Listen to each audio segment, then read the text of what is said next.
నమస్కారం దుర్గా కుమార్ గారు. నమస్కారం సుధార్ గారు, మన వీక్షకులకు కూడా నమస్కారం.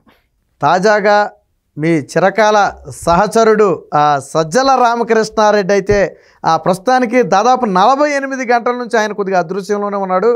వాస్తవానికి చీమ చిటుక్కుమన్న మీడియా ముందుకు వచ్చి మాట్లాడే ఆయన కనపడలేదు. రాజీనామా కూడా ఆలస్యంగా చేసినట్టుగా ఉన్నాడు. సో ఇప్పుడు వైసీపీ నేతలు ఒకటే చెప్తున్నారు, అసలు సజ్జల రామకృష్ణారెడ్డి వల్లే జగన్మోహన్ రెడ్డికి గతి పెట్టింది, ఇలాంటి వాళ్ళని ఎప్పటికైనా తొలగించాలని చెప్పి ఒక మాట అయితే అంటున్నారు. ఏమంటారు మీరు? ఇది చాలా ఆలస్యం అయిపోయిందండి. ఇప్పుడు తొలగించిన పార్టీ నిలబడదు, తొలగించకపోయినా తర్వాత రాజీనామా 48 గంటలు ఆయన లేటుగా చేసినందువల్ల వచ్చే నష్టం కూడా ఏం లేదు. తర్వాత ఆయన విదేశాలకు పారిపోయినా వచ్చే నష్టం ఏం లేదు. జరగాల్సిన నష్టం జరిగిపోయింది. అది జగన్మోహన్ రెడ్డి గారు కోరి తెచ్చుకున్న వ్యక్తి ఆయన. తర్వాత పూర్తిగా ఆయన్నే నమ్మి మాట్లాడిచ్చాడు. బహుశా నిన్న ఓడిపోయిన తర్వాత రికార్డు చేసి బయటకు వదిలాడు చూసారా, అది కూడా బహుశా రామకృష్ణారెడ్డికి అలాట్ చేసి ఉంటాడు పని. ఈయన నేను చేయను అన్న బట్టి పరిస్థితుల్లో వచ్చాడు తప్ప జగన్మోహన్ రెడ్డి గారు అది కూడా డైరెక్ట్గా ప్రెస్ మీట్ పెట్టలా. ఆయన రికార్డ్ చేసి ఆ రికార్డ్ మెసేజెస్ ప్రెస్ వాళ్ళకి రిలీజ్ చేశారు అంతే. కాబట్టి జగన్మోహన్ రెడ్డి గారికి జరగాల్సిన నష్టం ఇంత. ఇప్పుడు మొత్తం ఇల్లు కాలిపోయిన తర్వాత ఇక బొగ్గులు ఏరితే ఎంత లేకపోతే ఎంత అండి. ఇప్పుడు సజ్జల రామకృష్ణారెడ్డి చాలా నామమాత్రుడు. ఆయన స్టేక్ ఏముంది పార్టీలో? ఆయన ఏమన్నా పార్టీలో ఎక్కడన్నా ఎమ్మెల్యేగా గెలిచాడా? రాజకీయంగా మొన్నప్పుడు నిజంగా కనుక ఆయన మొన్న వైఎస్ఆర్సీపీ గెలుస్తుందని అంత గన్ షాట్గా నమ్మిన వ్యక్తి అయితే తను కూడా విజయసాయిరెడ్డి లాగా ఎక్కడి నుంచో ఒకసారి నుంచి ఎంపీగానో ఎమ్మెల్యేగానో కంటెస్ట్ చేసేవాడు కదండి. ఆయనకి తెలుసు ఈ పార్టీ గెలవదని. ఎందుకంటే ఢిల్లీ సారథ్యంలాగా చేశాడు ఆయన. పార్టీని గోతులోకి కావాలని దింపుతా తీసుకెళ్తున్నప్పుడు రథంలో ఉన్న వ్యక్తి కంప్లైంట్ చేయలా, ఏంటా ఇది గోతుల్లోకి ఎందుకు వెళ్తుందని. ఆయన స్పృహలో లేడు ఆయన. ఆయన మా రథసారథి మహారథీన ఎంతో బాగా రథాన్ని తోలుతాడు అనుకున్నాడు. ఆయనకి ఉన్న బ్యాక్గ్రౌండ్ ఏముందండి? ఆయన ఎవరు? ఎక్కడి నుంచి వచ్చాడు? ఆయన ఏమన్నా అడ్మినిస్ట్రేటివ్ స్టాఫ్ కాలేజీల నుంచి ఏమన్నా చదివి వచ్చాడా? ఆయన నాలాగాని ఇప్పుడు మీరు అన్నారు కదా, నాలాగాని రిపోర్టర్గా 79లో సెలెక్ట్ అయ్యాడు. 350 రూపాయలు స్టైఫండ్ మాకు ఇచ్చింది రామోజీరావు గారు. ఆయన కూడా అసలు ఇంకోటి ఏంటంటే ఆ బ్యాచ్లో ఒక ఫెయిల్యూర్ పర్సన్గా ఆయనకి పేరుంది. కావాలంటే ఎస్ఆర్ రామానుజన్ అని ఇప్పుడు ఉన్నాడు. ఆయన మా అందరికీ గురువు, ట్రైనింగ్ ద్రోణాచార్యులు లాంటి ఆయన. ఒకప్పుడు ఈయన వెళ్ళి చార్మినార్ దగ్గర కర్ఫ్యూ సిచ్యువేషన్ రిపోర్ట్ చేయమంటే ఇప్పుడు వెళ్ళను, అక్కడ పరిస్థితులు చాలా తీవ్రంగా ఉన్నాయి, నేను అది పరిస్థితి చల్లబడిన తర్వాత వెళ్తా అని చెప్పాడంట. దాని మీద అప్పట్లో మాకు హౌస్ మ్యాగజైన్ ఉండేది, మార్గదర్శి న్యూస్ అని. అందులో కూడా ఇది రాశాడు ఆయన. అంటే ఇండైరెక్ట్ పేరు రాయలేదు, ఆయన అని చెప్పాడు మాకు, పలానా వ్యక్తిని మేము వెళ్ళమంటే ఇదిగో ఇది చెప్పాడని. ఆ రకంగా మా బ్యాచ్లో కూడా ఆయనకేం పెద్ద ఇది లేదు.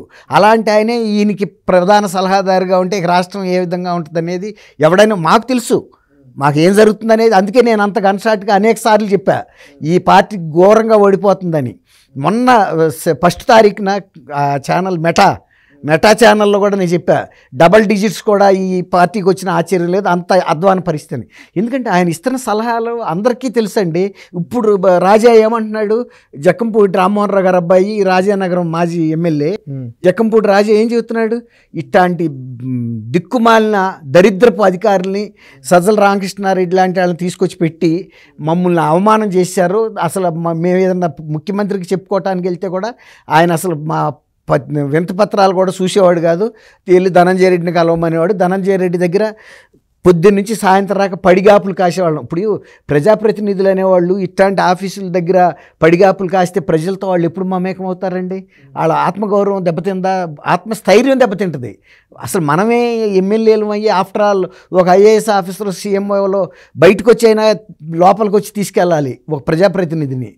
ఒక కామన్ మ్యాన్నే ఇవాళ రేపు కలెక్టరేట్లో కూడా ట్రాన్స్పరెన్సీ చంద్రబాబు నాయుడు గారి ఆ టైంలో పెంచాడు. ప్రతి ఫైలు, ప్రతి పేపరు ఎప్పుడు ఆఫీసులో ఎంటర్ అయింది, ఎవరి నుంచి ఎట్లా అయింది, అప్పుడు అంత టైము అట్లా అంత సిస్టమేటిక్గా ఉండేది. అట్లాంటిది ఇవాళ ఎమ్మెల్యేలనే వీళ్ళు పట్టించుకోవాలి. ఇంతెందుకండి, 4.5 ఏళ్ల క్రితం 5 ఏళ్ల క్రితం నేను చాలామంది ఎమ్మెల్యేస్ దగ్గర విన్నా, సజ్జల రామకృష్ణారెడ్డి దగ్గరికి వెళ్తే మినిస్టర్లు కూడా వెయిటింగ్లో ఉండేవాళ్ళంట. అప్పుడు వాళ్ళు ఏం చెప్పారో తెలుసా, మినిస్టర్లే వెయిటింగ్లో ఉంటే మా పరిస్థితి ఏంటండి, మేము సాయంత్రం రాక కూర్చునే వాళ్ళం అని చెప్పారు. అదే ఇతను కూడా చెప్పాడు, ఎవరు రాజా. దీంతో ఏం జరిగింది పరిపాలన? అస్తవ్యస్తం అయిపోయింది. ఇప్పుడు ఆయన ఫారిన్ వెళ్ళిపోతే ఏం పోయింది ఆయనకి, లేకపోతే వాళ్ళ అబ్బాయి భార్గవ అతనికి సోషల్ మీడియా ఇచ్చారు. ఆ పిల్లాడు అతను ఎన్ని అపరిపక్వమైన పనులు చేసి ఎన్నికల ముందు కూడా చాలా బ్లండర్ చేశాడు. దాంతో పార్టీ ప్రతిష్ట ఇంకా దిగజారిపోయింది.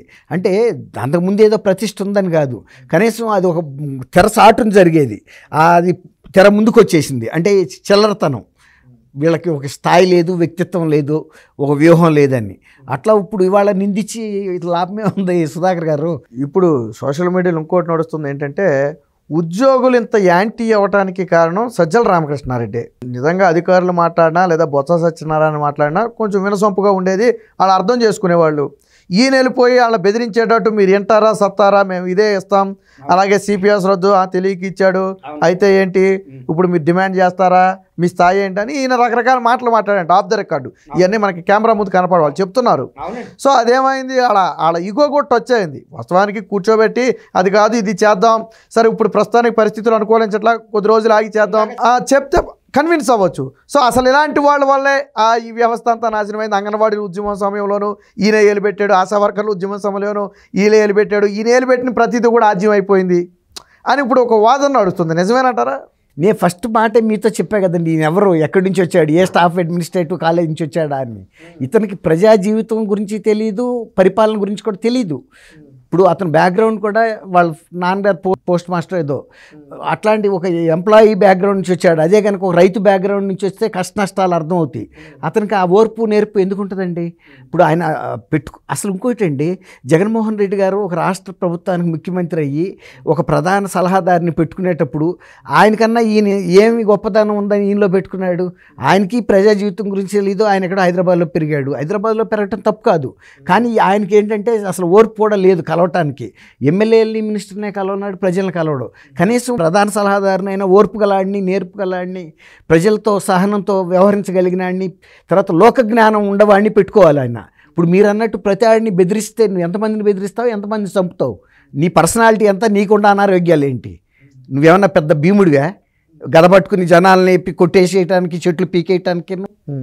ఆయన పరిమితి ఆయనకు ఉంది కదండి. ఆయన ఆరోగ్య సమస్యలు ఆయనకు ఉంటాయి కదా. ఆయనకు నా వయసు ఉంటుంది, 66 ఏళ్ళు ఉంటాయి, 67. నాకన్నా ఒక పెద్ద ఆ బ్యాచ్లో నేనే చిన్నాడిని వయసులో, ఫ్రెష్ గ్రాడ్యుయేట్గా సెలెక్ట్ అయ్యా. అయితే ఎందుకు చెబుతున్నా అంటే, ఇప్పుడు ఆయనకన్నా గొప్పతనం ఉండాలని పెట్టుకోవాలి. మంత్రిగా పెట్టుకునేటప్పుడు చాణక్యుడు ఆ గతంలోనే చెప్పాడు మంత్రికి ఉండాల్సిన లక్షణాలు ఏంటని. నువ్వు ఈ మంత్రులందరి మీద దాదాపు నీ స్థాయిలో పెట్టుకున్నావు. నువ్వు లేకపోయినా నీ తరపున డిఫెక్టివ్ చీఫ్ మినిస్టర్గా పనిచేసే వ్యక్తి ఎంత ఇది ఉండాలి, మల్టిపుల్ స్కిల్స్ ఉండాలి. ఆఫీసర్లని హ్యాండిల్ చేయడంలో స్కిల్ ఉండాలి, ప్రజల్ని హ్యాండిల్ చేయడంలో స్కిల్ ఉండాలి, వాళ్ళని ప్లీజింగ్గా మాట్లాడాలి. వచ్చినాడనల్లా బెదిరిస్తుంటే నువ్వు ఏదన్నా పూర్వకాలపు పాలిగాడిగా ఏమన్నా బెదిరించి ఇప్పుడు ఏమైంది, అందరు ఎమ్మెల్యే తేలితే తప్పు అంట నేను. ఎందుకంటే అట్లాంటి వ్యక్తిని పార్టీలో పెట్టుకున్నప్పుడు వాళ్ళు ఆ రోజు జగన్మోహన్ రెడ్డి గారి దగ్గరికి వెళ్ళి చెప్పాల్సింది, బాబు ఇట్లాంటి వ్యక్తులతో నడవదు ప్రభుత్వం అని. ఏ ఒక్కడన్నా చెప్పాడండి? ఇప్పుడు వచ్చి చెబుతున్నారు. ఆ రోజు ఎవడన్నా మాట్లాడా? సజ్జల రామకృష్ణారెడ్డి అల్టిమేట్గా ఆయన కలిస్తే కలుస్తాడు, ఆ రోజు లేకపోతే రేపు రావాయి అంటే కూడా రేపు మంత్రులు రేపు పొద్దున్న వెళ్ళి కలిసేవాళ్ళు. ఆయనకి వెసులుబాటు ఉన్నప్పుడు వీళ్ళని కలిశాడు, కానీ మంత్రి వచ్చాడే నా పక్కన అక్కడ వెయిటింగ్లో ఉన్న స్లిప్ లోనికి వెళ్తుంది, వెళ్ళినా కానీ కలిసేవాడు కాదంట. కావాలని ఏంటంటే నేను జగన్మోహన్ రెడ్డి గారు ఇలాక మనిషిని, నాకు వీళ్ళతో ఏంటి అన్నట్టుగా ఉండేవాడు. ఆయన ఎక్కువ ఆర్థిక అంశాలకు సంబంధించిన జగన్మోహన్ రెడ్డి గారి వ్యవహారాలు, ఫైనాన్షియల్ మ్యాటర్స్ని డీల్ చేసేవాడు. ఇట్లాంటప్పుడు ఆయనకి ఏం పెద్ద ఇంపార్టెన్స్ అనిపించలా. ఒక 10 నిమిషాలు 5 నిమిషాలు ఒక ఎమ్మెల్యేకి టైం ఇవ్వటమో, ఒక మినిస్టర్కి టైం ఇవ్వటమో. అతనితో కనుక ఏదైనా ఆర్థిక సంబంధాలు అనుకోండి, ఇసుక సంబంధించిన డబ్బులు వచ్చినాయా, లేకపోతే లిక్కర్కి సంబంధించినయా, ఇంకా ఏమైనా గనులకు సంబంధించినవి, లేకపోతే ఇంకోటి అండి. ఇప్పుడు ఈ 5 ఏళ్లలో డైరెక్ట్గా మీరు తూర్పుగోదావరి కదా, ఈ జిల్లాలన్నింటిలోనూ ప్రముఖంగా వ్యాపారం చేసే అన్ని సంస్థల నుంచి డైరెక్ట్గా కప్పం కట్టించుకున్నాడండి జగన్మోహన్ రెడ్డి గారు. అందరి దగ్గర నుంచి ఇన్కమ్ వెళ్ళిపోయింది. అట్లా ప్రతి సాట నుంచి డైరెక్ట్ ఇన్కమ్ వెళ్ళిపోయినప్పుడు ఎవరికి ప్రేమ ఉంటుందండి? ఇవాళ రేపు వ్యాపారాలు కూడా పూర్వంలాగా లేవండి. కరోనా వచ్చిన తర్వాత పరిస్థితులన్నీ తిరగమారిపోయినాయి. అయినా కూడా వీళ్ళు మనుషుల్ని పిండి వసూలు చేశారు. ఇప్పుడు వాళ్ళ మొత్తుకుంటే ఏం లాభం సార్? ఇప్పుడు సజ్జల రామకృష్ణారెడ్డి కొడుకు సజ్జల భార్గవరెడ్డికి కూడా సోషల్ మీడియా ఇచ్చిన తర్వాత వైసీపీ పూర్తిగా భ్రష్టు పట్టిపోయింది అని అన్నారు. వాస్తవానికి వీళ్ళు 48 గంటల నుంచి కనపట్ల. ఇప్పుడు అసలు ఉన్నారా, విదేశాలకు పారిపోయారా? ఎందుకంటే ఎందుకంటే వీళ్ళ పాస్పోర్ట్లు ఏమి కోర్టులో లేవు కాబట్టి వీళ్ళు వెళ్ళినా ఎవరికి తెలియదు. సో ఉన్నారా వెళ్ళిపోయారా? వెళ్ళిపోయి ఉండొచ్చు కూడా, ఏముంది ఇప్పుడు వీళ్ళకి ఇక్కడ ఏం పని ఉందండి, మిగిలిన ఇప్పుడు చేయాల్సిన డ్యామేజ్ జరిగిపోయింది, ఇప్పుడు అందరూ ఉంటే కొడతారు, సొంత పార్టీ వాళ్ళే కొట్టేదట్టున్నారు. అవును, కాబట్టి ఇప్పుడు ఆయన నిజంగా నాకు స్నేహితుడుగానో లేకపోతే నా సహచరుడుగానో అతను సేఫ్ జోన్లోనే ఉండాలని కోరుకుంటా. ఇప్పుడు లిబియా నియంతలాగా ప్రజల చేతిలో పడి చచ్చిపోవాలని ఎవడు కోరుకోడు కదండి. ఎవడైనా సేఫ్గా ఉండాలి. ఆ తర్వాత ఈ కోపతాపాలు తగ్గిన తర్వాత రావచ్చు. జగన్మోహన్ రెడ్డి మీదకి వెళ్ళలేరు, కానీ సజ్జల రామకృష్ణారెడ్డి మీదకి వెళ్ళటానికి ఏం అడ్డం ఉంది? ఇవాళ కూడా ఆయన్ని బ్లేమ్ చేస్తున్నారు, కానీ అసలు ఆడు ఆ పెట్టుకున్నాడు కదా తప్పు, ఆయన ఏమంటలా. అదే అంటున్నా, యజమానిదే తప్పు, నౌకరిదండి. తప్పు ఏదైనా జరిగితే నౌకరు ద్వారా జరిగినా కూడా యజమానిదే బాధ్యత, అలాంటి వాళ్ళు పెట్టుకున్నందుకు. ఇప్పుడు ఆయన అనలేక ఈయన అంటున్నారు, ఇది ఎంతవరకు సమంజసం? అది 5 ఏళ్ళు అయిపోయిన తర్వాత చేతులు కాలిన తర్వాత ఆకులు పట్టుకుంటే వచ్చే ఫలితం పెట్టాగా ఉంటుంది. అంటే మీ సహచరుని సమర్థిస్తున్నారా? వాస్తవాలు చెబుతాను, నాకేం భయమేం లేదు. 60 ఏళ్ళలో ఇచ్చి నాకు ఏం భయపడేది ఉందండి? ఇంతకన్నా వరస్ట్ సిచ్యువేషన్ చూసాం మేము. మీకు ఏమైనా కాంటాక్ట్స్ ఉన్నాయా? నేనేం ఎప్పుడు లేదు ఈ మధ్యకాలంలో. మరి ఆయన అంత పెద్ద పొజిషన్లో ఉన్నారు, ఎప్పుడైనా పలకరించే ప్రయత్నం చేయలే? నాకేముందండి, నాకేమైనా ఇండస్ట్రీస్ ఉన్నాయా, బిజినెస్లు ఉన్నాయా, లేకపోతే ఏమైనా పోస్టింగ్లు వేయించుకునే పనులు ఉన్నాయా? నిజంగా అండి, నేను ఇదే కాదు, ఎప్పుడుగో అధికారంలో వెళ్ళిన తర్వాత నేను అందరికీ దూరంగా ఉంటా. ఎందుకంటే అప్పుడు కళ్ళు పైన ఉంటాయి వాళ్ళకి. ఎప్పుడైనా అధికారం దిగిన తర్వాత పలకరిస్తే, అధికారంలో ఉన్నప్పుడు నేను ఎప్పుడు ఎవరి దగ్గరికి వెళ్ళలేదండి. నేను ఇన్నాళ్ళు పనిచేసిన టీటీడీకి వెళ్ళి దేవస్థానానికి ఏ మంత్రి దగ్గర లెటర్ కూడా పట్టుకుని నేను దర్శనానికి ఇప్పుడు వెళ్ళాలి. నేను గుండె మీద చేసుకు చెబుతున్నా టీటీడీ మీద. అది నా తీరు, అది అట్లా బతికా. అసలు ఇంకోటి, తిరుపతి వెళ్తానికి టైం ఉండేది కదా మాకు ఆ టైంలో.